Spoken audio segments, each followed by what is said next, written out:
Bueno, os conté hace, creo que 2 semanas, mi bendito viaje a Guatemala, ¿verdad?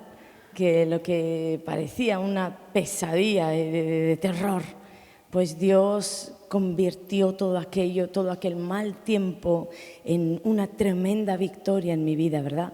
Y os compartía de las enseñanzas, os compartía de todo lo que sucedió, para que justamente cuando estoy saliendo a la luz, parece que Dios quiere volver a meterme en otra aventura. Y quiero leeros 4 versículos que fueron los que en todo este trayecto Dios usó para sostenerme, para levantarme, para exhortarme, para disciplinarme. 4 versículos poderosos. Están en Lucas 8, del 22 al 25, y tienen como título Jesús calma la tormenta. Dice, aconteció un día que entró en una barca con sus discípulos. Está hablando de Jesús. Jesús entró en una barca con sus discípulos y les dijo, pasemos al otro lado del lago. Tú te vas a quedar con estas palabras, pasemos al otro lado. Di conmigo, pasemos al otro lado del lago. Y partieron. Pero mientras navegaban, él se durmió, Jesús se durmió. Y se desencadenó una tempestad de viento en el lago. Y se anegaban y peligraban. La vida de ellos, a pesar de estar con Jesús, la Biblia dice, peligraban. Y vinieron a él y le despertaron diciendo, Maestro, Maestro, que perecemos. Despertando él, reprendió al viento y a las olas y cesaron y se hizo bonanza. Y les dijo, ¿dónde está vuestra fe? Y atemorizados se maravillaban. Y se decían unos a otros, ¿quién es este que aún a los vientos y a las aguas manda y le obedecen? Este texto me ha sostenido en este tiempo.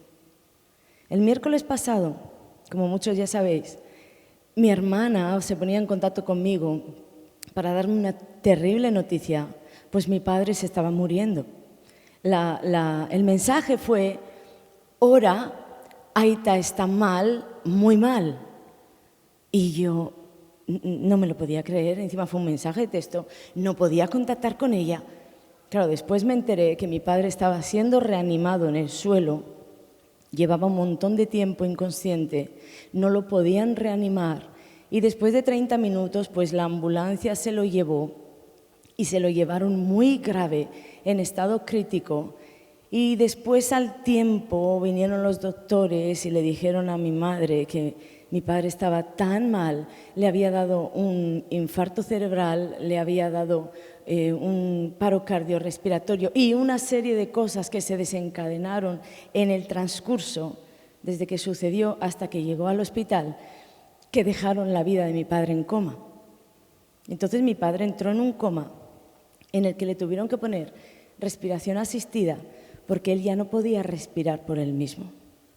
A las horas me mandan un mensaje diciéndome, Ana, los médicos dicen que debemos despedirnos de Aita porque ya no puede vivir. Él ya no vive, no respira por él mismo y debemos de despedirnos. Imaginaros mi angustia. Yo decía, pero esto no me está pasando, yo estoy en la punta de Canarias. Decía, esto no puede ser. Al poco me vuelven a llamar con la terrible noticia de que los médicos querían desconectar a mi padre, porque era la política del hospital. Yo me puse histérica, mi madre se plantó ahí y dijo, mientras haya un soplo de vida en este hombre, sea con máquina o sin ella, aquí nadie desconecta a mi marido. Pero claro, ellos le decían, bueno, vendrá el director, aquí hay un protocolo, mi hermana más políticamente correcta, diciéndole, pero tráiganos qué protocolo hay, qué podemos apelar, qué podemos hacer. Yo más histérica diciendo, los denuncio. Estaba histérica. ¡Los denuncio! Pero en ese los denuncio, el Espíritu de Dios habló a mi mente y me dijo, ten astucia. Y entonces frené y entendí que muchas veces por la fuerza no vamos a poder hacer nada. Entonces le dije a mi hermana, mira, dile a los médicos que yo estoy en Canarias y aun sea para ver a mi padre entubado, yo tengo que llegar. Entonces diles por favor que esperen un par de horas para que yo llegue al hospital. Yo tenía que encontrar un vuelo, hacer que las compañías volaran en ese momento. La cosa es que no encontraba nada y encontré uno que llegaba como a las 10:40 de la noche, a las 11 menos 20 de la noche. Mi hermana fue a los médicos a decir, mi hermana viene, y ahí en esas peleas, fijaros que mi hermana me decía, Ana, yo veía al mismísimo Satanás delante de mí decirme, ¿no será que va a llegar a las 10 de la noche? Tremendo. Y mi hermana me decía, es que no quería mentir, pero no sabía qué decir.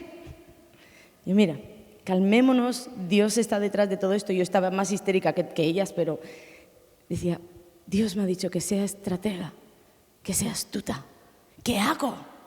Y en esas Dios empezó a darnos estrategias y pues sabéis que en cuidados intensivos tiene un nombre allí en ese hospital, no me acuerdo ahora cómo es, pero no se puede estar con bebés, no se puede entrar 2 personas, pero Dios nos dio favor y gracia.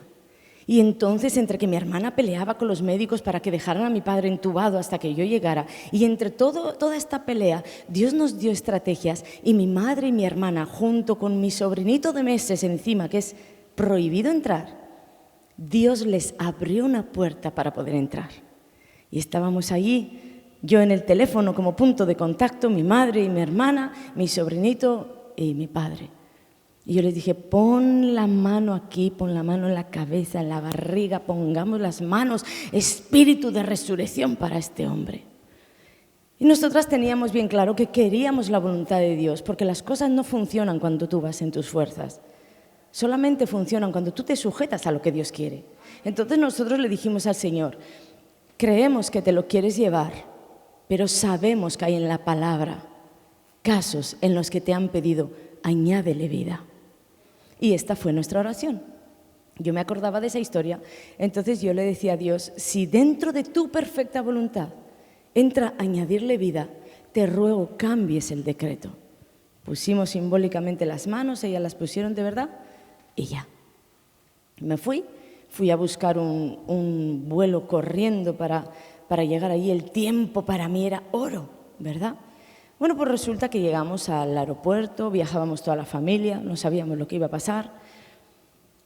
Viajamos toda la familia al avión, entramos en el avión y según entrábamos al avión, Dios siempre da señales y se sabe hacer entender con la gente, ¿sí?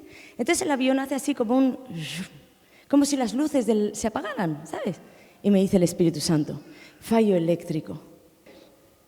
Guardé en el corazón, fallo eléctrico. Dios empezó a inquietarme, fallo eléctrico. Gloria a Dios, yo doy gracias a esa intercesión poderosa que tenemos en la iglesia, que pueden ser las 3 de la madrugada, que esa gente está para nosotros, esas personas están para nosotros, amén, para orar, para decretar, para batallar junto a los pastores. Un aplauso es lo que se merecen. Pues ahí estábamos, en un avión, la voz de Dios que me había dicho fallo eléctrico y lo único que tenía era al Señor y al equipo de intercesión. Vamos a arrancar, arranca el avión, coge carrera y hace ¡bum! Frena. Y de pronto la voz del comandante diciendo, no podemos despegar porque este avión tiene fallo eléctrico. Dios mío, ¿esto qué es? Yo quería levantarme, quería hacer algo, porque uno puede tener la fe, puede tener el Espíritu de Dios, pero estamos en una guerra y necesitamos hacer algo. En una batalla uno no se queda con la espada. Y decía, algo tengo que hacer, Dios, ayúdame, estaba bloqueada. Mi padre muriéndose en el hospital y el avión que tenía fallo eléctrico. Bueno, de pronto dice el comandante que tiene un fallo eléctrico, que él, tengo aquí de testigo a Orchi, que el comandante empieza a decir, pues que el avión tiene fallo eléctrico, pero que él piensa que es una falsa alarma. Pero que como el avión se ha recalentado, íbamos a esperar 15 minutos para volver a volar. ¿Tú te imaginas? La gente se quería bajar por las ventanillas del avión. Y yo decía, tengo que hacer algo, Dios. Y Dios siempre está por nosotros. Yo decía que quería ir al baño y no me dejaban ir. Además me decían que el baño estaba cerrado, que tatatín. Y yo me puse de pesada que tenía que ir al baño. Entonces me dijeron, bueno, pues vete al baño de adelante donde están las cabinas. Según iba, el Espíritu de Dios hizo que el comandante saliera de la cabina. ¿Qué tal? ¿Cómo está el ambiente?, me preguntó. Le dije, ¿usted cómo cree que tiene que estar el ambiente? Después de la noticia de que tenemos un fallo eléctrico y usted cree que no le pasa nada al avión y nos va a hacer volar. Yo le dije, pero con autoridad, le dije, mire, aquí hay muchas vidas, incluyendo las suyas. De verdad le digo, hagan que alguien revise este avión, por favor. Yo sabía que había sido tiempo y ocasión de Dios. Me senté y empecé a enviar espíritus de temor, espíritus que les hicieran, porque os digo, el diablo trabaja para mi Padre, Dios ordena y el diablo obedece. Así que yo empecé a declarar allí que se acuerden de sus hijos, de sus nietos, de todo. Y Dios, por favor, por favor. Pues Dios hizo que se acordarían de sus hijos y sus nietos porque vinieron los técnicos a mirar el avión. Vinieron los técnicos a mirar el avión, ya están mirando todo el avión, ya pasa tanto tiempo y yo con la histeria de ahí dentro, no saber nada, cómo estaba mi padre. Bueno, ya volamos, despegamos, la tensión estaba en el aire y ahí en los aires todavía, creo que no habíamos llegado ni a los 10.000 pies y dice el comandante, bueno, deciros que el aeropuerto de Bilbao nos dice que no nos da entrada para aterrizar. Yo decía, esto no me puede estar pasando. No nos da entrada porque a las 11:30 de la noche se ponen en obras y seguramente llegaremos 11:35. De verdad parecía una cámara oculta y nos iban a decir que esto es broma. Yo decía, no puedo creer, ya no podía conectar con ellas para unirnos a orar, ellas pensaban que yo ya había salido. ¿Cuántos se enteraron de esa noticia de los 4.000 rayos que cayeron en la península? ¿Verdad? Laura me decía, bueno, ya salió en la radio los 4.000 rayos que pilló mi avión. Porque pillamos todas las tormentas habidas y por haber en los cielos. De modo que el avión no podía avanzar y ni a las 11:35 llegamos. Llegamos tan tarde, había tanta tormenta y el fallo eléctrico y todo lo que pasó que el avión paró en Barcelona. Pero mi destino era Bilbao. ¿Sabes? En este punto de la historia, uno por mucho que tenga a Dios, de pronto siente que algo está fallando. Paramos en Barcelona, todos desorientados, desconcertados. Nos atrapan, a 30 personas pues nos dividen a todo el avión, a 30 personas nos toman en un autobús y nos llevan a un hotel equivocado donde nos botan allí y el recepcionista sale corriendo a decirle al chofer del autobús, te has equivocado, aquí no es. Y el chofer del autobús cierra la puerta y hace ¡fum! Y nos dejan 3:00 de la madrugada, 30 personas botadas ahí en las calles de Barcelona. Nadie sabía dónde llamar, no sabíamos qué hacer. Llega otro autobús de la misma compañía y todos como energúmenos queríamos meternos. El hombre cerró la puerta. Dijo, aquí no entran. Aquí no entran. Mira, se estaba convirtiendo en una pesadilla. Pero una pesadilla de las verdaderas. Esas tormentas con huracanes. Entonces, de pronto le dije al Señor, Dios, tú podías haber hecho que yo no entre en ese avión. Tú podías haber hecho que ese avión no tenga un fallo eléctrico. Y si tenía un fallo eléctrico, podías haber enviado un ángel que volara sin que nadie se entere del fallo eléctrico. Tú podías haber hecho, Dios, que yo volara en otra compañía. Podías haber hecho tantas cosas.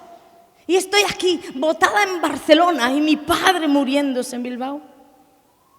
Y en ese momento el Espíritu de Dios me dijo, yo fui el que les dije a los discípulos, pasemos al otro lado, sabiendo que se iba a desatar la tormenta. En otras palabras, Dios me estaba diciendo, Ana, soy el mismo que montó en aquella barca y que dijo a los míos, pasemos al otro lado. Soy el mismo que sabiendo que todo esto iba a acontecer, te metió en este avión y permitió los 4.000 rayos. Soy el mismo. La verdad que hay momentos en nuestra vida en la que la guía del Espíritu nos va a llevar directamente al ojo del huracán. Que tú y yo vivamos en la voluntad de Dios no nos garantiza que vivamos sin tormentas, no nos garantiza que vivamos en bonanza. Mírate, me voy a atrever hasta a decirte que al contrario, es que a veces vivir en la voluntad de Dios es encontrarte con todas las tormentas. Es encontrarte con el mismo Dios que va a tu lado, que te mete en la tormenta. y la parte del Evangelio que a nosotros no nos gusta. Pero esto es necesario para nosotros, por varias razones. Yo le decía al Señor, bien, quiero tener un corazón rendido, no levantarme, pensar que tú estás al control de todo, pensar que todo está bien, tú estás, todo está bien. Yo iba cantando en el avión, no tengo temor. Tenía que profetizarme a mí misma. ¿Sí? Yo le comencé a decir al Señor todo eso y Dios comenzó a hablarme. Él me recordó la enseñanza de Guatemala. Punto número 1. Tenemos un Señor que siembra trigo en nuestras vidas. Ese es Dios. Pero tenemos un enemigo que siembra cizaña en la misma vida. Y además Dios dijo que no nos era apto, que no nos era permitido arrancar la cizaña. Teníamos que aprender a convivir con ella. ¿Cuántos se acuerdan de esta enseñanza?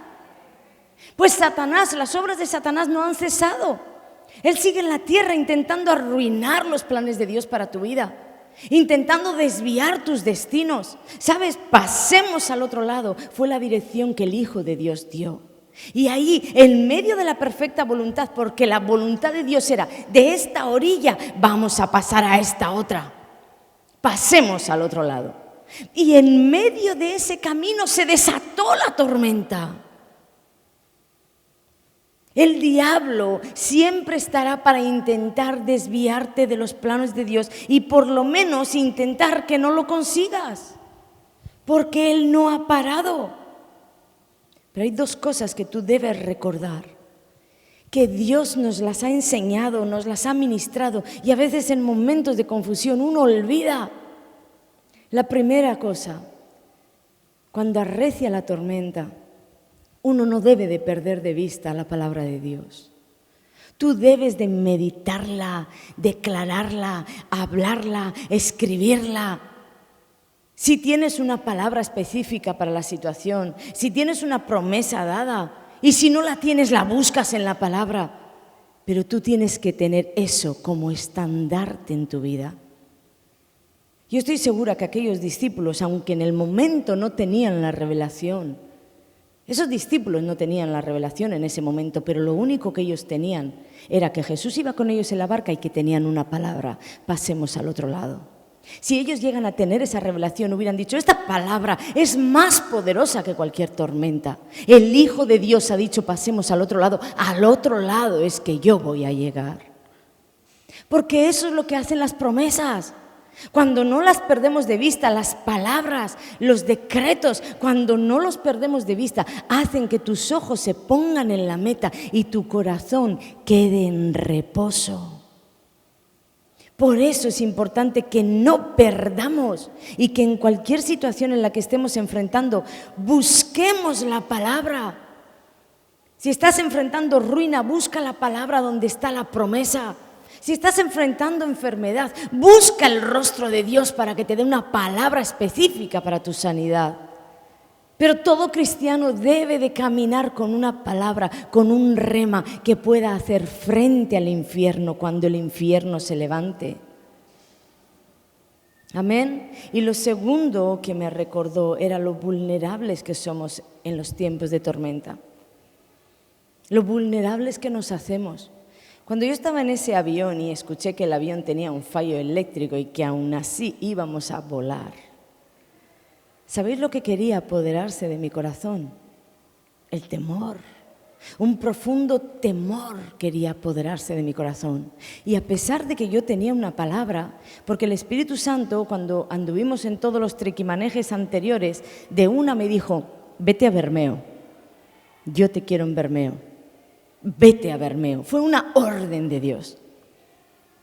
Entonces yo tenía una palabra. Pero a pesar de tener la palabra, en momentos de angustia extrema, uno puede incluso olvidar que Dios había dicho que tengo que ir a Bermeo. Entonces mi mente se estaba llenando de todas las noticias habidas y por haber, todas las noticias que conocía de los accidentes aéreos, de los motores explotando. Porque sabes, ¿no?, que uno siempre además agranda las cosas. Ya ves el avión explotando en los cielos y el motor en llamas. Satanás va a intentar inundarte de temor. Creo que algo así es lo que sucedió a estos discípulos. Cuando yo te he leído la historia en Lucas, ¿verdad? Sí, en Lucas. Pero en el Evangelio de Mateo, contando la misma historia, tal vez nos aclara un poquito más el estado de los discípulos, que dice, en el versículo 25 dice, y vinieron sus discípulos y le despertaron diciendo, Señor, sálvanos que perecemos. Él les dijo, ¿por qué teméis, hombres de poca fe? Entonces, levantándose, reprendió al viento y al mar y se hizo grande bonanza. ¡Sálvanos que perecemos! ¿A quién no le parece una frase lógica? ¿No? Y viene el Señor y se enfada y los reprende y les llama hombres de poca fe. ¿Y por qué temen? ¿Y por qué? Entonces yo, pensando en el texto, le dije, ¿sabes, Dios? Si yo llego a estar en aquel barco, seguro te tiro de los pelos. ¡Despierta que me muero! Entonces el Espíritu de Dios, como siempre con toda su calma, habló a mi corazón y me dijo, Ana, no es lo mismo que tú tengas temor como un sentimiento instintivo, por instinto. El ser humano teme ciertas circunstancias. No es lo mismo que tengas un temor instintivo a que dejes que el temor se apodere de tu corazón, porque eso hará que termines haciéndome reproches. No es lo mismo. Creo que Jesús me estaba diciendo que estos discípulos terminaron haciéndole reproches. Dios sabe que podemos temer. Dios sabe que como seres humanos vamos a enfrentar cosas que nos van a hacer temer. Pero una cosa es temer y otra cosa es que el temor se apodere de nosotros. Él sabe que puedes temer, pero Él te dejó la provisión. El perfecto amor echa fuera el temor. Jesús es el perfecto amor. Y si tú en el momento en el que estás tambaleando, en el que estás temiendo, te arrojas a los pies de Cristo en el Espíritu, porque yo en aquel avión no me podía postrar, pero podía arrojar mi espíritu a sus pies y decirle, mi vida siempre ha dependido de ti, pero ahora veo más que nunca que dependo 100% de ti. Y tú puedes entrar en una atmósfera que de pronto comencé a cantar con convicción en el corazón. No tengo temor, no tengo temor. Porque Dios lleva el control de mi vida, de mi corazón, de mi familia, de este avión. Nuestro error, temer y no botar nuestras ansiedades al Señor, permitir que se apodere de nosotros. Ese es nuestro error, porque esto hace que comencemos a ver a Dios a través de las circunstancias. En lugar de ver las circunstancias a través de lo que Dios ha dicho, pues si ha dicho que voy a Bermeo, aún truene y llueva y este avión vaya con un solo motor, yo llego a Bermeo. Pero cuando el temor se apodera de un corazón, entonces empiezas a ver a Dios a través de tu circunstancia. Por eso cuando las cosas van muy bien, tu Dios es tan grande, y cuando las cosas empiezan a ir mal, tu Dios es tan pequeño. El poder del temor en el corazón que quiere aminorar. Pasemos al otro lado. Esa palabra era más poderosa que cualquier tormenta. Porque el cielo había dicho, estos mis hijos pasan al otro lado. Vete a Bermeo, era más poderoso que cualquier fallo eléctrico. Porque Dios decía, yo quiero tu vida en Bermeo. Debemos tener cuidado de que el temor no se apodere de nosotros, porque esto nos puede hacer perder el destino. Nos puede desviar del destino. Yo estaba pensando en estos discípulos y decía, Señor, seguro les hiciste la encerrona de hacer que la tormenta aparezca en la mitad, cuando estaban ya a medio camino. Porque si llegan a estar a unos metros de la orilla, el pasemos al otro lado no hubiera hecho efecto. Ellos se hubieran vuelto atrás. Volvamos a la misma orilla del miedo. El temor hace perder destinos. Cuando estaba en Barcelona al día siguiente, pues tuvimos que dormir la noche allí. Y al día siguiente íbamos corriendo al aeropuerto, que casi perdemos el vuelo. No os lo perdáis, porque nada más salir, pues los 2 taxis en los que íbamos nuestra familia, la tía de Orchi y un matrimonio de 80 y pico años que los pobrecitos solos se habían arrimado a nosotros porque ellos no sabían ni cómo hacer. Y pues lo llevábamos con nosotros y íbamos para Barcelona y encontramos de todo en la carretera y encontramos de todo en el aeropuerto al punto que íbamos a perder el avión. Estábamos atrapados en las colas de las maletas. Cuando quedamos en la mitad, delante del arco, todo se detuvo porque un extranjero había perdido un zapato. Nunca he orado tanto por un zapato como ese día. Por el amor de Dios, que aparezca ese zapato, que ya parecía la niña del exorcista. Bueno, apareció el zapato. Vamos a pasar el control y mi hijo Orchi da aleatorio. Bueno, para los que no viajan mucho, aleatorio es en los aeropuertos como una lotería. Tú pasas y ¡pi! Te pita y eres aleatorio. Te tienen que hacer las pruebas de por si llevas droga. Pues ya íbamos tarde. Se pierde un zapato, el otro queda aleatorio. Yo no sabía si dejarlo en tierra. No podía más. No podía más. Encima íbamos, yo no sabía qué hacer, de verdad os lo digo. Y estaba en un momento de tanta desesperación que me pasó de todo por la cabeza, la verdad. Encima íbamos con estos viejitos que no podían correr y yo les exigía correr. Yo le decía, señora, yo quiero que usted entienda que tenemos 9 minutos para llegar a la puerta. Pero aquella señora no podía correr. Entonces estaba entre dejarla en tierra o mostrar mi misericordia. Le dije al pastor, mira, corre. Porque el pastor me decía, los aviones no esperan ni con señoras ni sin señoras. Yo decía, corre, cariño, corre para adelante tú. Y si llegas a la puerta, dile a los del avión que vengo con la señora. Y que se esperen un poco, por favor. Horrible. Pues en medio de todo esto, llamé a mi hermana y le dije, Leire, no, creo que le hice un audio y le dije, Leire, si yo pierdo aquí el avión, yo ya no voy a Bermeo. Ya de verdad había llegado al ya no puedo más. Ya de verdad, ya me estaba superando la situación. Y deciros por qué tomé esta decisión, porque nunca lo hubiera hecho de seguir mi padre en coma. Pero Dios es tan bueno que el infierno se levanta con toda su furia a ponerme frenos. Entonces Dios dijo, pues tengo que hacer otra cosa. Esta no llega para ponerle las manos encima, lo voy a resucitar. Y mi padre milagrosamente a las 7 de la mañana salió del coma. Tremendo, tremendo. Dios es Dios de lo imposible, amén. Contra todo pronóstico. El médico nos dijo que eso era imposible, inviable, no existía.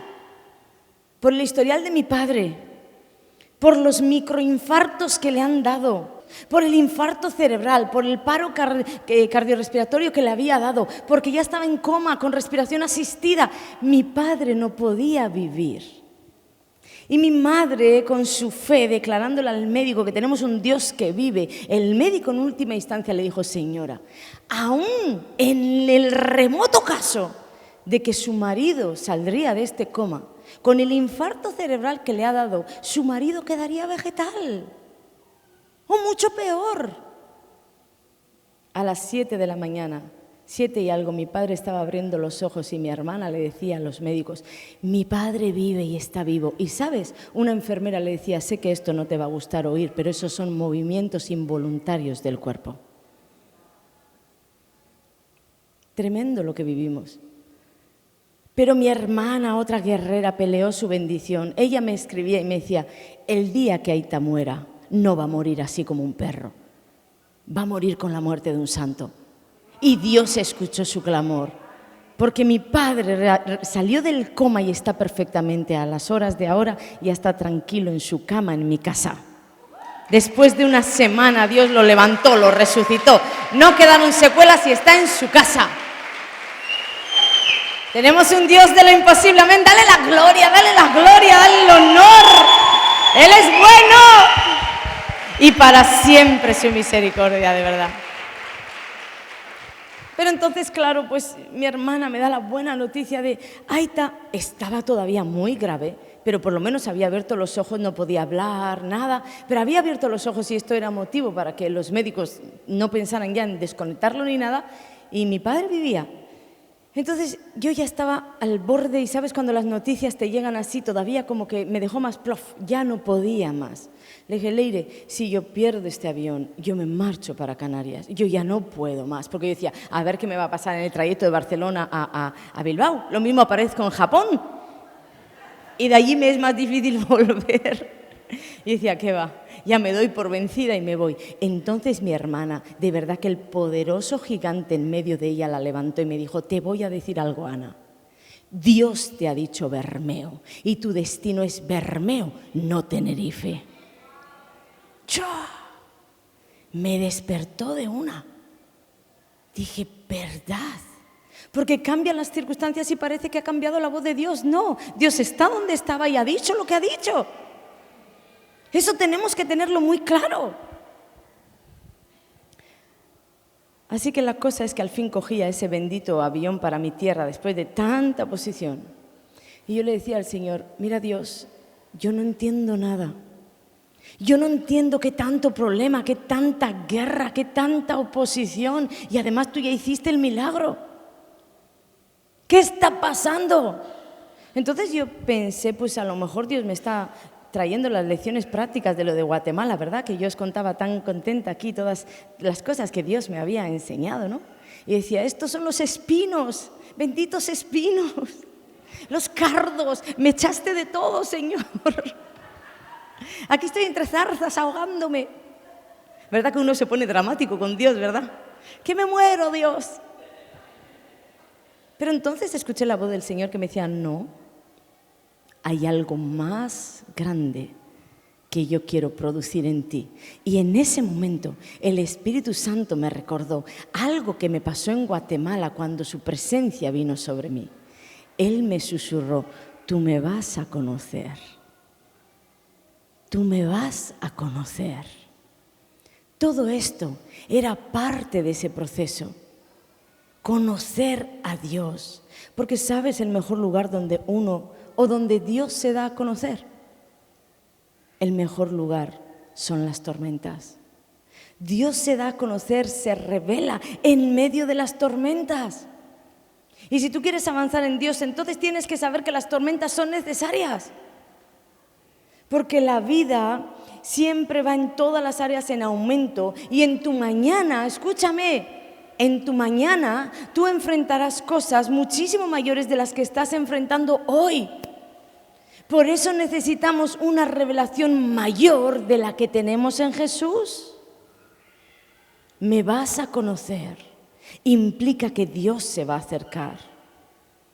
Porque lo que conocemos de Jesús hoy no es suficiente para superar los niveles que tendremos que enfrentar mañana. Mañana tendrás que enfrentar cosas mayores. Por tanto, necesitarás saber más de Dios. Guarda esto en tu corazón. Guarda esto que te voy a decir. Haciendo lo mismo, conociendo lo mismo y moviéndote lo mismo, no vas a dar un fruto diferente. ¿Sabes qué fruto vas a dar? El mismo. ¿Cuántos quieren aquí más de Dios? Entonces las tormentas son necesarias, porque las tormentas sacuden una vida y ¿sabes qué? Que te hacen salir de lo mismo. Haciendo lo mismo, conociendo lo mismo y moviéndote lo mismo, no vas a dar un fruto diferente. Solo darás lo mismo. Juanita me decía cuando salió de esta segunda operación, es que me tocó esto que me dijo porque me decía, esta operación la he pasado muchísimo mejor que la anterior. Y me dijo, porque hoy no estoy con Dios donde estaba ayer, hoy estoy mucho mejor. De eso se trata, de eso se trata. Las batallas nos forjan. Las batallas hacen soldados, hacen guerreros, te haces mejor persona. Porque te acercas a Jesús y la unción se frota contigo, y la unción es la única que tiene la capacidad de mudarte en otra persona mejor, en otra persona más confiada, en otra persona empoderada. Cada batalla te entrena, te adiestra y te hace mejor soldado. Dios se ha revelado a la humanidad desde el Génesis hasta el Apocalipsis continuamente. Dios no se quedó en lo que nos habló del Génesis. Dios se revela continuamente. Además, Él siempre está en movimiento. Esto es lo que Él quiere para tu corazón.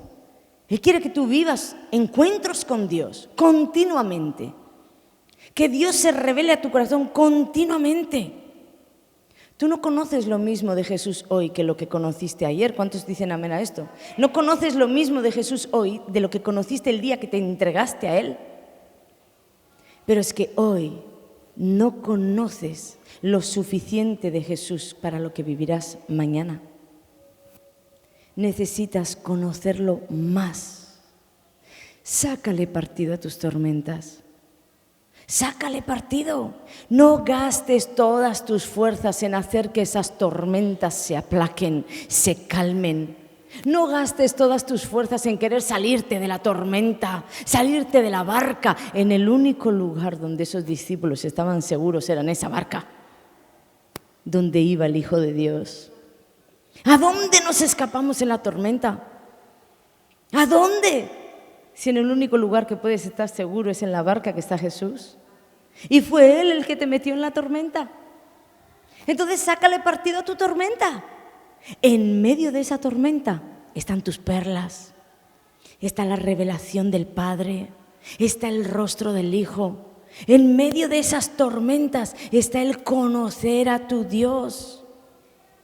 Estos discípulos, cuando entraron en la tormenta, la Biblia dice que tenían miedo. Tenían miedo de la tormenta.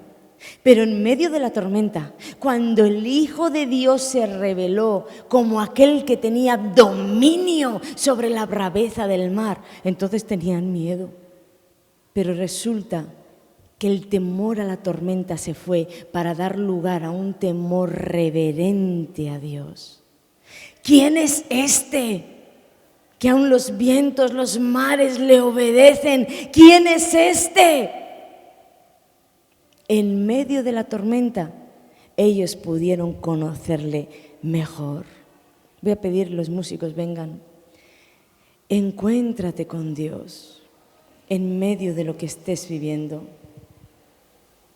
Todo lo que vivo con el Espíritu Santo, absolutamente todo, por eso amo las tormentas. Porque todo lo que yo vivo con Él no se intensifica cuando yo a la madrugada voy a decirle cuánto le quiero y le canto una canción. Todo se intensifica, se hace vivo, se hace potente en medio de la tormenta. Porque entonces de mi corazón nace un acercarse genuino a Dios, pero también del suyo nace un acercarse genuino a mí. Él se va revelando y yo le voy conociendo. En medio de las tormentas.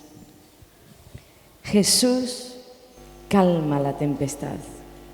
Ese es el título del pasaje con el que Él me ha sostenido todo este horrible tiempo. Pero te quiero decir algo. Después de pasar por ahí, yo hoy sé que Jesús calma la tempestad y que Jesús calma cualquier tempestad. Pero hoy sé en mi espíritu que si no la calma, y si no, Él es mi calma en medio de ella. Yo hoy puedo decir que Jesús es mi calma en medio de cualquier tormenta, en medio de cada una de las situaciones que estás viviendo. Satanás está escribiendo muchas cosas. Satanás escribió muerte para mi padre. Escribió desgracias para mi viaje. Escribió terrores, temores, fallos eléctricos. Él escribió en el infierno, en sus diseños, muchas catástrofes. Pero yo en mi espíritu podía ver a Jesús reír y reír y reír.